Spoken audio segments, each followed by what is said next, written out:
Hey guys, how you doing? Sean here again today. So I'm going to show you how and when to open with range first. So the thing with this build is obviously because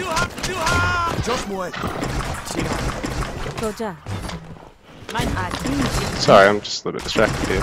So, because you're opening with the range first, it is a little bit counterable, and it's not something that you want to be doing on, say, one of the civs that doesn't get H2 Bowman, just because it's really something to be used to deny strong early infantry pressure. Slingers will sort of come out too late to be really good against too much late on that. So, what you want to do is sort of open same sort of way you would if you're going to take an early barracks, but of course skip the barracks, get the double storehouse up straight away, get onto 4 wood gatherers. You could have even gone really hunting dogs if you think you can squeeze it in, go for it. If the player you're up against is notorious for being really aggressive, really bold with it, maybe just delay it for now. So let's go to 5 villages on the food. And the beauty of this build is that you can do it and not really delay your H2, your stone production, your stone gathering, sorry, or your town center by a great deal at all.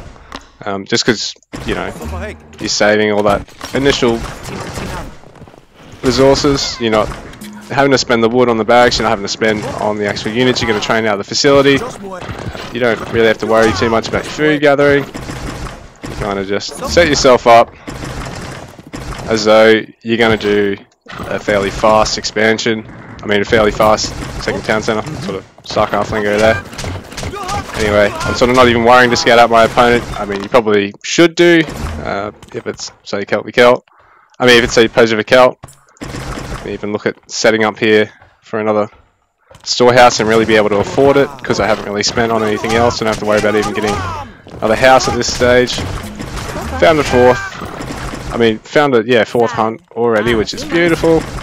Now I can actually really look at start scouting out my opponent, taking my gold from here, and actually aging. Well, get the age up now.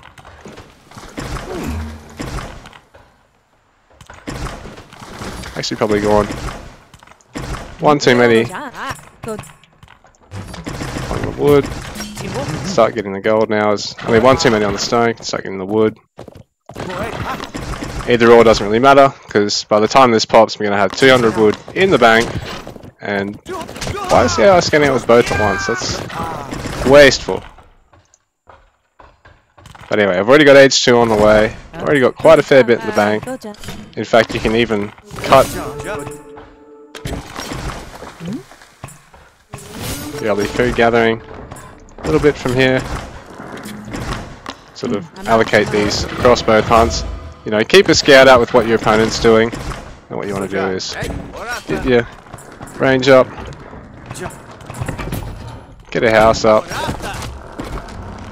and this way, sort of, oh, what am I doing here? You're sort of all ready to go at about 3:30, even a little bit quicker if you get the macro down pat a little bit better. So, guys, that's sort of a guide to getting your range out in the first couple of minutes. I don't even know why I'm really doing that. You can send another villager there. I can already stop and start getting a whole bunch of eco upgrades as I please. I've already got the gold in the bank to even be able to do a great deal on the field if I wanted to. So yeah, that's sort of a rough guide on early range play, guys. If anyone else wants to do a bit more of a concise video so you can get an even quicker range out, obviously I could have opted to get the aid tent tech, because if you do get spear rushed in the meantime, particularly as Persia, it's quite easy to actually recover from when doing a build like this against the Celts, because you've got that aid tent tech. It actually heals for about 10 health per second, which ends up being about the same amount of damage. So I've already got that bowman, got another one in production already, getting the resources to get my town center and I can set up to also take a stables behind this, or take a barracks and then a stables, which is probably the ideal way to play it if you just want to be safe and actually have some form of front line. If you're going to be quite a confident player with your early aggression, it doesn't actually hurt to go for the stables. That's a really bad use of the war dogs. That's something that I would do. And for now, what you want to do is when you take your first TC as well, try and get as many villages as you can, up to about 10, to be honest.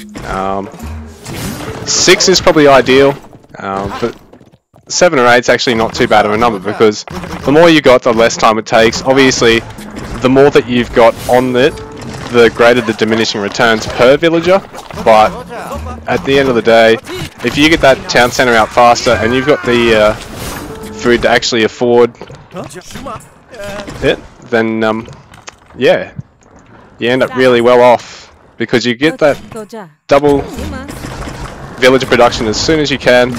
I've already got the obviously should have had a house by now, and I can get the stables now as well. So we're only about 6 minutes in. I've got the town centre finished up, range, the stables on the way. You know, my villager count could be a little bit higher. I've missed them there for a couple of seconds, I think, but I've already got a fairly forward group of bowmen. I could have kept it back here and defended. Like I said, you probably do want to get the aid tent tech the first couple of times you do it, even though it delays the overall build. It just gives you the peace of mind that your storehouses, particularly when they're in places like this, are going to be very hard for your opponent to push into. So anyway, guys, that's just a bit of a quick guide on when you might want to choose to do range first based openings. Obviously Celts is probably the ideal civ to do them into, because they don't have a stable, so it's very hard for them to actually punish the archers in Age 2. It's probably the ideal matchup to actually do it into. Well, a lot of the others, the civs, have quite mobile ways of actually dealing with the range. But yeah, guys, cheers for watching. I'm off to make another video.